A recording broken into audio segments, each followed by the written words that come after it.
Hi, I'm Andy Hockley. I'm delighted to be joining the advisory board of TELT, and I'll be focusing on education systems reform and leadership and management challenges within that process. So, Andy, we really wanted to welcome you to TELT's new advisory board and to get you to say a little bit about your role and something about your particular professional interests and how that plays into this particular role. I'm delighted to be joining the board. My role within the board is looking at specifically to do with things like education systems reform, but with an emphasis on leadership and management. And that's what I've been doing for, it's longer than I care to think now about. I've been working with leaders and managers in ELT, in the university sector, in the state sector, in the private sector, at different levels of leadership, up to and including top senior leadership.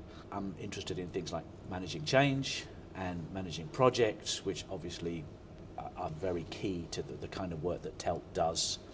So that's really what I see my role as, and it's also what I see I can contribute to the work of TELT. And that, the role you've described, working with senior managers and leaders in institutional systems, I think has a lot of relevance to the way that we try to take a systemic view of change, which is sometimes rather difficult because most projects focus on one aspect or another of a system.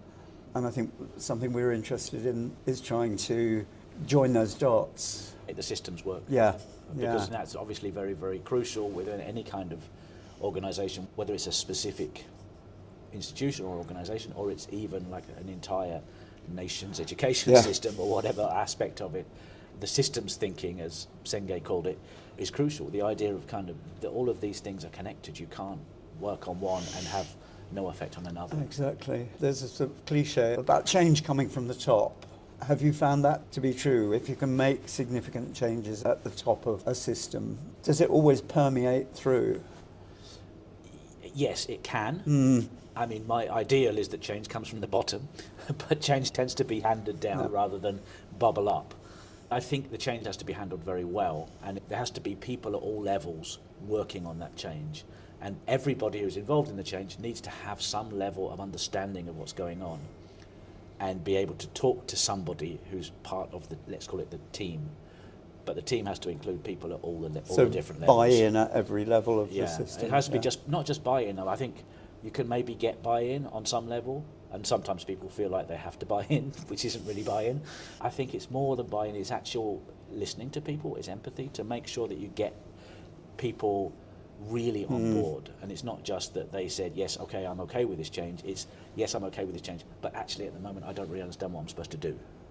So there needs to be a listening part of that process. So encouraging dialogue where everyone has a voice. Yeah. There has to be a lot of communication and a lot of openness and a lot of chance for people to talk.